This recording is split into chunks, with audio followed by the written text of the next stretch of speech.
I spent most of my early career surrounded by lawyers. So I got to learn them, and my degree in undergrad was sociology. So I'm a lover of people and groups and the way that people operate and think. And, to observe them as I always would, I learned a lot about the way lawyers think and the way that lawyers operate. And as any lawyer will attest to, the journey through law school is this sort of like forced molding of what a lawyer ought to look like and think like and talk like. And what I'm always encouraging my legal professional clients to do is let's try to strip some of that away.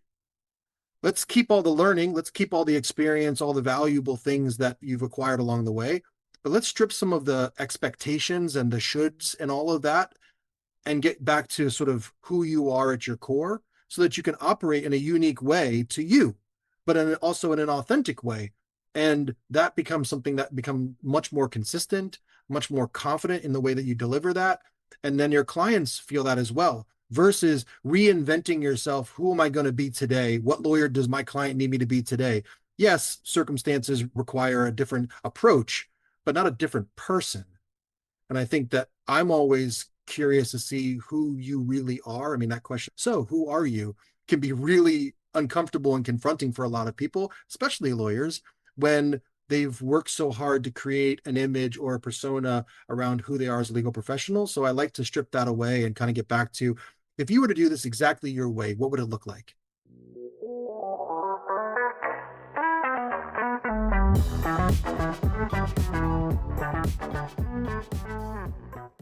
Well, good morning, good afternoon, good evening. Whatever time this podcast finds you, welcome to the 10 Golden Rules of Internet Marketing for Law Firms podcast. Great guest today. We'll get to him in 2 seconds. Today's commercial is for the 10 Golden Rules of Internet Marketing for Law Firms podcast. And if you enjoy it and you're a regular, do me a favor. Send it to another attorney. Send it to someone in the industry. I'd actually love to connect with folks who work with lawyers, accountants, business coaches, software for lawyers. Maybe one of those folks could be a guest on the podcast. Send them to me and we'll have them on the podcast. So today's commercial is send it to a friend. Thank you in advance. And today I'm excited. I'm like extra fired up today. You guys can tell because my guest today is someone I've known for about 3 or 4 years. We've been in 2 different networking groups together. Hakim Lakhdar from Lakhdar Coaching. Welcome to the 10 Golden Rules of Internet Marketing for Law Firms podcast. Mr. Jay Berkowitz, I am so excited to be here with you today. I'm a big fan and this is fun. This is like extra fun for me because we've shared beers and lunches and networking and referrals and conferences, and we've done it all. So yeah, today it's a little bit extra fun for me. We always start out with a question and we want to learn a little bit about your journey. And Hakim's got a great one. By the way, I might even coax him to sing before we're done. I'm going to tell him that in advance. So his journey includes singing. So tell us how you became Lakhdar Coaching. Well, I won't even go into all the twists and turns. And thank you, Jay, for already planting the seed there because my hands started sweating the minute you said it. I was like, oh no. Yeah, I've had a really interesting journey. I spent the early years of my life in the Middle East, Kuwait and Saudi Arabia. I moved to Florida where I grew up most of my life. I went to Florida State University, go Noles, and started playing music there. Toured the Southeast, ended up being a featured act in Key West, Florida, which is what you were alluding to. Played at Irish Kevin's, the best bar in Key West, and had an amazing time. But I knew that there was something more for me out there. I was destined to do more with my talents and my experiences. And I went to graduate school at Indiana University. I moved to DC, and next thing I knew, I was in Kyrgyzstan and Tajikistan, working in places that are not on your short list of spring break destinations. But what an amazing opportunity to go to Central Asia and work there. And that's where I fell in love with coaching. I was helping to support and develop my field staff out there. And while they would benefit from so much information around writing quarterly reports or annual reports, they really actually were hungry for leadership support, professional coaching. And I saw that need and I leaned into it and I absolutely loved it. And I moved on to another opportunity at Harvard Law School, did executive education there with lawyers, leadership and management training for lawyers around the world, and then moved back down to South Florida with my wife and kids, I was working at University of Miami, also doing more executive education, and just felt this pull to working with individuals one-on-one because that's where I saw the real opportunity for transformation. So you took your talents from Tajikistan to South Beach. That's right. That's right. Yeah. LeBron James. LeBron. Yep. You brought your talents back to South Beach.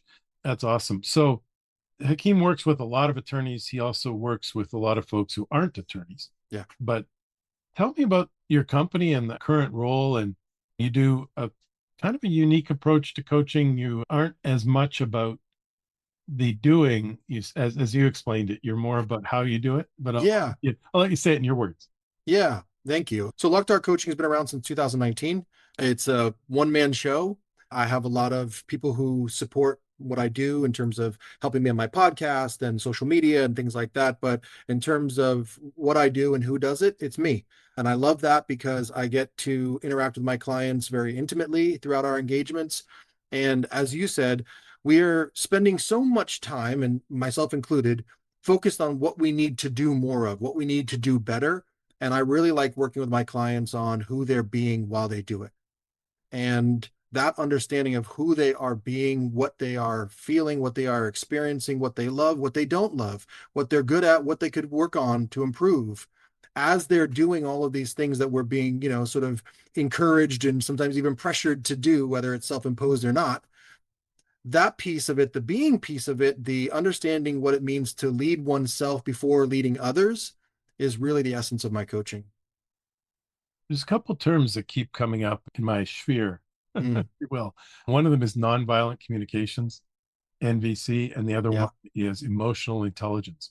Sounds absolutely. like a lot of the work you do is in those spheres. Yeah, yeah, 100%. I think emotional intelligence, especially, we see the posts everywhere now where people are very vocal about how these once named soft skills are no longer soft. These are must-haves, these are crucial skills to success. And a lot of people didn't understand how that factored into an individual's success, especially if they were a high achiever or top performer. But actually, it's that top performance plus the emotional intelligence piece, some of those soft skills, which I'm reluctant to even call them that anymore. But the emotional intelligence piece is what allows people to be trustworthy, to build trust, to create relationships, to, maintain clients long term. And I think that's something that people are really starting to lean into and really starting to focus a lot more of their resources on. So give us emotional intelligence for dummies. What are three of the skills or seven of the steps? Yeah. Well, I think emotional intelligence, as I would define it, is really a deeper and clearer understanding of one's self from an emotional level, obviously, but how you react to things, what sort of things trigger you, how you make people around you feel, your ability or inability to connect deeply with others. And again, deeply doesn't mean deep, dark secrets and oversharing. It just means being real and authentic. And the only way to do that, I think, in terms of the self-awareness that's required for higher emotional intelligence is just that, to become more self-aware. They're not three or seven. I think it's really more like one. It's finding a practice that works for you where you can start noticing patterns that are developing in the way that you interact with people based on your emotional responses to things. Maybe differentiate for me the role in communicating with clients and customers and peers and communicating with employees. Yeah, I mean, I think we could pick that apart. And I think there are potentially different ways that one might communicate to each of those groups, depending on what the perceived outcome is. But ultimately, they're all the same because, as I was sharing with you earlier, it's really about leading oneself first before leading others. And you are leading your clients, you are leading your employees, you are leading your peers. And if you are effective at leading yourself and you know where you're coming from and it's consistent and it's authentic and it's clear and it's confident, then it's consistent like that across the groups. Yes, your intention may be different or your desired outcome might be slightly different, but the way in which you communicate ought to be the same. And I think it ought to be the same, not because it should, but because that's what's going to feel most congruent, most aligned with you. and you're not going to have to force or fake your way through communication. You used the terms earlier about learning yourself and doing a self audit. Again, that's part of the work you do with your clients, but maybe give us the high level.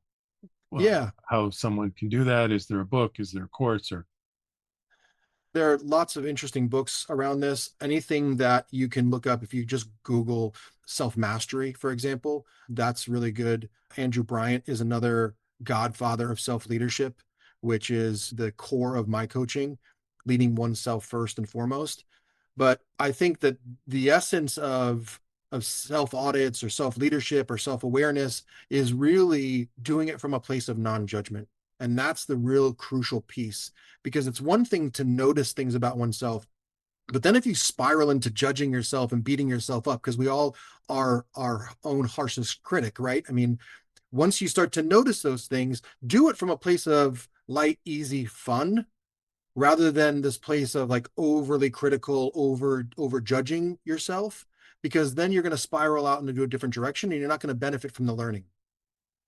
if you see I'm taking notes, we're actually doing a culture exercise at our company. So Oh, fantastic. I'm paying close attention. By all means. Not only is he a good guy and a buddy, he's smart. I forgot that part in the introduction. Maybe try and put it in context for lawyers. This is the Internet Marketing for Law Firms Yeah, podcast. We're doing a lot of work in growth strategies and how companies can give five-star operations. And I'm sure your advice is relevant for everyone else we're talking to here too. sure. How do you take it to that next level? Yeah, so you know this about me, Jay, but I spent over 2 decades working with lawyers. So even though I'm a non-lawyer, as we call ourselves, I worked at the American Bar Association, I worked at Harvard Law School, and I worked at Miami Law. So I spent most of my early career surrounded by lawyers. So I got to learn them, and my degree in undergrad was sociology. So I'm a lover of people and groups and the way that people operate and think. And, to observe them as I always would, I learned a lot about the way lawyers think and the way that lawyers operate. And as any lawyer will attest to, the journey through law school is this sort of like forced molding of what a lawyer ought to look like and think like and talk like. And what I'm always encouraging my legal professional clients to do is, let's try to strip some of that away. Let's keep all the learning, let's keep all the experience, all the valuable things that you've acquired along the way. But let's strip some of the expectations and the shoulds and all of that and get back to sort of who you are at your core, so that you can operate in a unique way to you, but also in an authentic way. And that becomes something that becomes much more consistent, much more confident in the way that you deliver that. And then your clients feel that as well, versus reinventing yourself. Who am I going to be today? What lawyer does my client need me to be today? Yes, circumstances require a different approach, but not a different person. And I think that I'm always curious to see who you really are. I mean, that question, so who are you, can be really uncomfortable and confronting for a lot of people, especially lawyers, when they've worked so hard to create an image or a persona around who they are as a legal professional. So I like to strip that away and kind of get back to, if you were to do this exactly your way, what would it look like? Perfect. Well said. And I'm eating it up. So you and I have an interesting viewpoint. Mm, We look at companies and law firms from the outside in. And now that I've been doing this for many years, I feel like I have a little bit of a feeling for what works and what doesn't work. sure. I do an annual planning webinar. It's actually one of our most popular ones on our YouTube channel, how to build your annual business and marketing plan. And I talk about two firms that each get about 5,000 visits to their website, and one firm signs 20 clients a month and one firm signs 80 clients a month. But the difference between the two firms is one runs like a business. They're super organized. They give five-star operations and five-star service to their clients. So they get five-star Google reviews and all kinds of referrals. And that's the biggest reason why they have 80 clients a month. And the other one's constantly dysfunctional. They don't get referrals from people in the industry, from the medical providers, because they don't pay on time. All the parts are broken, and as opposed to the other firm where all the parts run super smooth. So when you look from the outside in, what are some of the things that you would recommend to a law firm and to any business in terms of operations, management, structure? Yeah, I think the word that I was just thinking about as I was listening to you say that for me, from a leadership perspective, is transparency. I think there's a lot of withholding of information.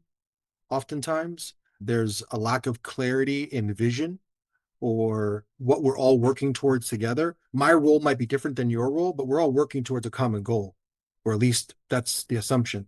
What is that goal? What is that vision for this company, for this client?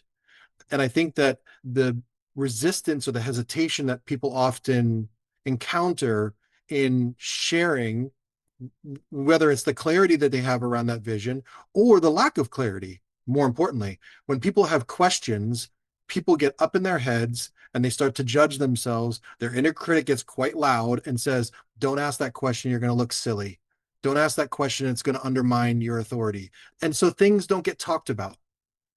And I think that within an organization, when I'm on the outside looking in, I see that communication, not type of communication or style of communication, just communication, big C, isn't happening in the way that it could. And as that improves, so do their operations. Transparency is something that has changed in business. And I grew up in a world where nobody would ever tell a coworker how much you made. It was all very hush hush and Yeah, very much in favor of management. The company would never tell you how much they made. And now there's a lot of openness and transparency around those things. sure. What is that, just a cultural shift, do you think, or is that people respond better to that open transparency and thereby companies run better? Yeah, it's a great question. I think when I'm thinking about transparency, it is exactly what you described. And I'm also thinking about it in the context of vulnerability too. So transparency, yes, in terms of business operations and the inner workings of a business, but also transparency in what this client needs, what this client isn't getting, how you met your mark, how you didn't meet your mark. Feedback is looped into that as well, right? I mean, giving and receiving feedback. I mean, I work with senior leaders around that constantly and even reframing it as not positive or negative feedback, but reinforcing or redirecting. Just a conversation, but the conversation has to be had. And I think the transparency has shifted over time because ultimately, Jay, people don't want to be bottled up like that. They're holding so much in that it's incredibly unhealthy. We're not even talking about mental health and mindfulness here, but there's an element of that, but it's unhealthy at the end of the day. It's ineffective, it's inefficient, and it's unhealthy for people to be walking around all day trying to create a version of themselves or edit themselves all day long at work versus just being what they are and sharing what's true for them and doing it from a place of professionalism and politeness, of course, and respect, but doing it in a way that's really true and authentic too. Yeah, I can see the transparency is authenticity, is openness, is, Yeah. Yeah. no hidden agendas, no, Right. yeah, Right. that's definitely an evolution for the better in the world. This is a question I really like to ask our guests. We used to ask this in our CEO group. Are there any key pivots or changes you made in your career? And you've made several that would be valuable lessons. You come to a fork in the road and you pick one or the other.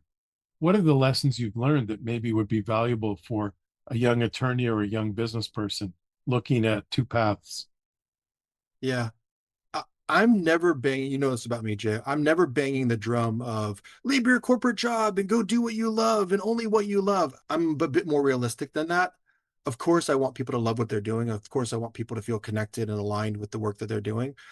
But the thing that I found throughout my career, and again, you mentioned the twists and turns. I mean, I did acting and stunts down in South Florida. I did music and singing in the Keys. I lived in Las Vegas for a year. I taught kindergarten. I bartended. I mean, I did all of these different careers. Every point along the way, I did that self audit that you mentioned earlier and just checked in. Okay, the day I was offered a full contract at Irish Kevin's to stay was the same day I was offered acceptance into a master's PhD program at Indiana University. Two very different paths. And I had to ask myself, what do I want out of this life? What am I hoping to achieve? Is it to have one button buttoned and no shoes as I play in the Keys? It's not a bad life. Or do I want to advance my degree and potentially pursue another path? And every step along the way, I did that check in with myself. And I was very, very honest with myself. And I think that honesty with oneself, I talk about this with clients in large groups when I'm giving talks, is we ask ourselves 40 to 50 questions a day. How many of those do we actually answer? Do I have to do this all day? How long is this going to take? Why am I doing this? We ask these questions all day, but very rarely do we actually answer them. And if we take the time to slow down and actually answer them honestly, we might reveal some interesting answers that send us on a path that is more aligned with who we are. I think we ask ourselves about 35 questions a day now, and we take 5 of those and we just put them into ChatGPT. That's right. Yeah. Yeah. Thanks, ChatGPT. We find out a faster way to Yeah. do it. And ChatGPT always gives me the answer I want. So Oh I'm my like, okay, God. thank you. Yeah. Good prompts, great answers. That's right. You're very mature at a young age, obviously playing rock and roll down in Key West. Where did you learn that self audit? What is that? What are the questions you ask yourself? You know, I didn't get into this when I was telling my story because there are just so many twists and turns. But when people ask me, how long have you been coaching? My default answer these days is I've been coaching since I was 7 years old. I was the guy whose friend would get picked last for kickball and he'd go walk off, his head hang low. And I would say, you know what, I'm going to sit this game out. And we'd go walk the fence line and we'd talk about it. I was in middle school and I was the only boy to join a peer counseling. I had a black satin jacket with my name on the back that said peer counselor. And I was counseling my peers at sixth and seventh grade and doing conflict mediation between kids who were fighting at the during lunch hour. Yeah. It's been so ingrained in who I am, but I think a lot of it came from my early years of living abroad and being in a different culture with different languages and different people and religions and smells and sounds and sights and all of that had me need to be so aware of how this was affecting me and how I was operating within it that now it's just become an automatic thing for me and you can plop me anywhere and I'm going to have a good time and I'm going Could to you make look some down good on it people. from above, or could you just sense it from an emotional standpoint? No, I think from an emotional standpoint, I was working with a phenomenal emotional intelligence profiler in the UK, Lindsay Cap, and I took an emotional intelligence assessment, and she said, "Your report is scary." And I said, "Why is my report scary?" And she said, "Your emotional intelligence levels are off the chart." And that has its pros and its cons too, right? I mean, it takes management of that too, because that unmanaged or channeled in the wrong way can be really debilitating, but channeled in the right way can be extremely powerful and something that one of my younger years being told all the time, don't be so sensitive, don't be so sensitive.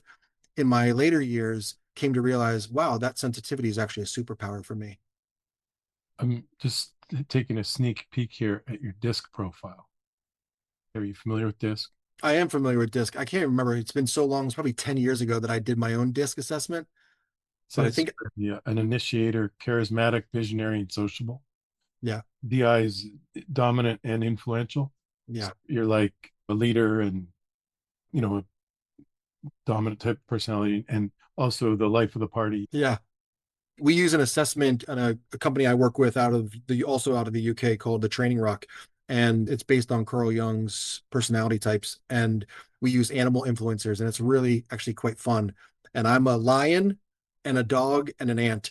And lion and dog are just what you described. Very dominant leadership tendencies, very focused, can step in when necessary. And dog is also people pleasing and warm and loving and caring and all of those things. And they have their vulnerabilities. So if you're working from those strengths for each of those animals, fantastic.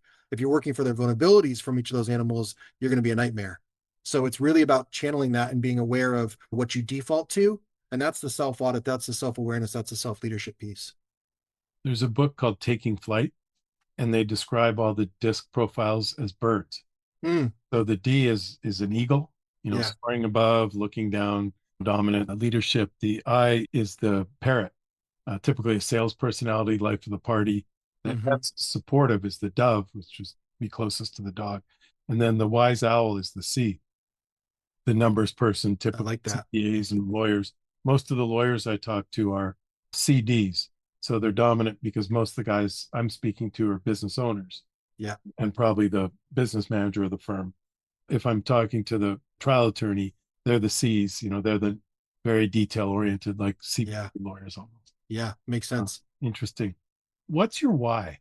I'm sure you're familiar with the number one TED talk of all time, Simon Sinek. Yeah. People aren't, go watch it. It's the number one of all time. What gets you up in the morning? What makes your heart beat faster? I'll answer it in two ways. My why for doing what I do is very simple. I don't like to see people unhappy at work. We spend so much of our days, so much of our lives at work, either in the office or with our peers online or our colleagues online.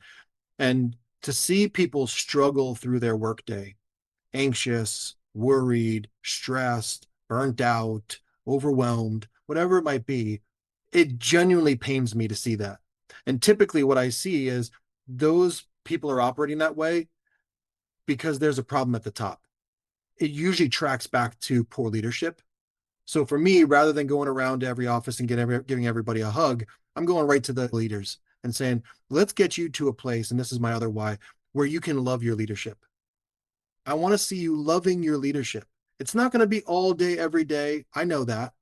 But I want you to feel so calm and so confident in the way that you lead because it's congruent, because it's authentic, because it's aligned with who you are, that the people that you then lead or that you interact with feel that too. And that for me is how I'm making my difference in the world. I love that line, loving your leadership. I think that's you. And we talked a little bit about that, and hopefully Thank you. be part of your personal brand going forward. So, this is the time in the 10 Golden Rules podcast. We've been doing this for 15 or 16 years where we ask you the quick one line answers. All right. So, the first one, what are any apps or techniques you use for personal productivity? So I realize lawyers have a little bit more of a challenge with this in terms of privacy, but the one that I use that has been a game changer for me is the AI note takers. So I personally use Fathom, and that has been so beneficial to me because one, I have a transcript of our conversation versus me going off screen, constantly writing notes off to the side. I can stay very focused, very present, and I love that because if I need to go back and refer to something, I can just go back to the transcript. Yeah, So that has been fantastic for me. And then any other utilization of AI, I use AI throughout my coaching. My clients know that. And it's not in place of the coaching, it's really more of an organizational tool for me. So I've got my folders in ChatGPT. I keep things quite organized in there. And it's a great resource so that I can maximize my time. Because as I mentioned, I'm a one-man show. I mentioned that, or you mentioned Fathom. I love Fathom.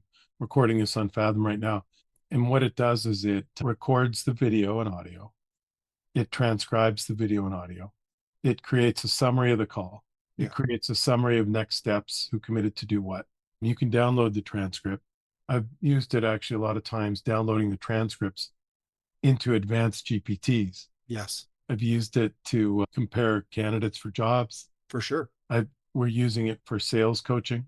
So we download the sales calls and look at our sales calls with our sales team. Love it. So Fathom is a great one. I love it. Yeah. All the other kinds of AIs too, for sure. Yeah. Do you have a person? Well, Hakim looks great. Okay. The dude's getting super fit. So I know you do, but share with us your personal wellness and fitness routine. Yeah. So when I first started coaching, it took me a while to shake off the sort of conditioning that I had from years and years of W-2 9 to 5 work. So I treated myself like an employee and I was not a great boss to myself. So I overworked myself.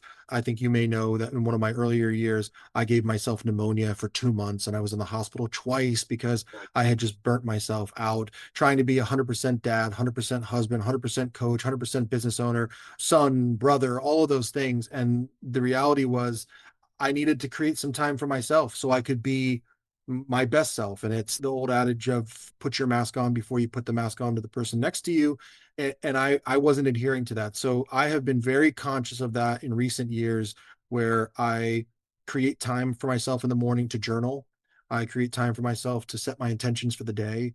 I take time where I go for a nice long walk with a weighted vest every morning and just sort of reflect on how I'm feeling in my body and what I want to achieve with the day today and how excited I am to see certain clients and what's ahead for the week and how I'm going to show up in my family and being very clear and very intentional about those things. So And that's kind of my process, is just creating space, because it's something that I feel we so often neglect, is finding that time and space to just do that self audit, to do that check in, to set intentions. So creating more of that in my day has been really helpful. By the way, when you take your talents to South Beach, Hakeem and I are both in South Florida. You're definitely getting a workout when you're walking in the summer right now.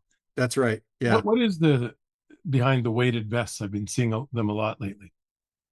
Yeah, rucking with a rucksack has been around for decades. And that, I think that comes out of a lot of the military fitness routines, and having a big rucksack and carrying 40, 60, 80 pounds on your back. And now people are seeing the benefits of adding a little extra weight to your walk, so that your walk is not only a brisk walk and an enjoyable, relaxing walk, but it also adds a little bit of resistance to whatever length or distance you choose to walk. So it's a nice way just to kind of dial it up a little bit. I wondered if there was a mental aspect to it. I remember my trainer in the gym gave me a 25-pound weight and had me do a couple exercises. And he said, wouldn't it feel great if you could do it 25 pounds lighter? If you could play sports 25 pounds lighter. And I got the message. All Yeah, right. These are supposed to be the quick one liners. I'm slowing you down. Best sure. business books. Best business books. So it's interesting. There's Love Money, Money Loves You is one that is fantastic. The Law of Divine Compensation. As you'll notice, there's a little bit of a trend here. So as I started my business, one of the things that I really wanted to focus in on was my relationship to money. It's very easy when you're getting a paycheck and you know to the penny what it's going to be every 2 weeks or every month. As you become an entrepreneur, it's eat what you kill, and how you manage money, how you relate to money, how you think about the exchange of money as value with your clients was very important to me. So I've spent a lot of time actually focused on those books, and that is often something I think that gets overlooked as we build businesses, or we build book of businesses or clients. So that's those are my two. Next up, you've got a little bit of time on your calendar, maybe before your next meeting, and a blog, a podcast, a YouTube comes across your feed. Which one that you subscribe to, you stop everything and listen to or read? 10 golden rules, of course. I mean, Yay. yeah. By Uh, the way, that is the right answer for a few any future guests. I figured it was getting teed up perfectly for me. I couldn't swing and miss on that. I really enjoy listening to books. So if I'm walking, I tend to listen to audiobooks if I'm not sitting down somewhere reading them. Podcasts are often podcasts that get referred to me, which I love. I mean, anyone who refers a podcast or says, "Oh my gosh, this episode, you would love this," I'll listen in. I don't have any go-to podcast. There's Coaches Rising, which is a great one. There's Live Into Your Brilliance, which is one out of the UK that a friend of mine, Al Kenny, does with Mark Bilby. And that's a fantastic podcast, Live Into Your Brilliance. And any ones that are thought-provoking for me, and less about here are the top 10 ninja hacks to figuring out how to be a better you. I don't subscribe to those as much. I'm much more interested in things that make you go, kind of thing. So Who's your NFL or sports team? growing up in South Florida, sadly, I'm a Dolphins fan, which And we've is been suffering for a couple of years. which is painful all around. I am also a diehard Seminoles fan, having gone to Florida State, You and mentioned that. Yeah. my freshman year we You have went a undefeated. quarterback and any hope for this year? I have no idea where we are right now is also painful, so I'm getting it from all angles here. But those are my two teams. What's a great introduction for you business wise? It's interesting because I think that a lot of times people struggle with making introductions to coaches because it's akin to telling someone you need therapy, and people shy away from that. But what I encourage people when they're making the referral is to see it as a gift. And I really mean that, to see it as you are fantastic, in the sort of spirit of Jim Collins, you are good. I want to see you be great.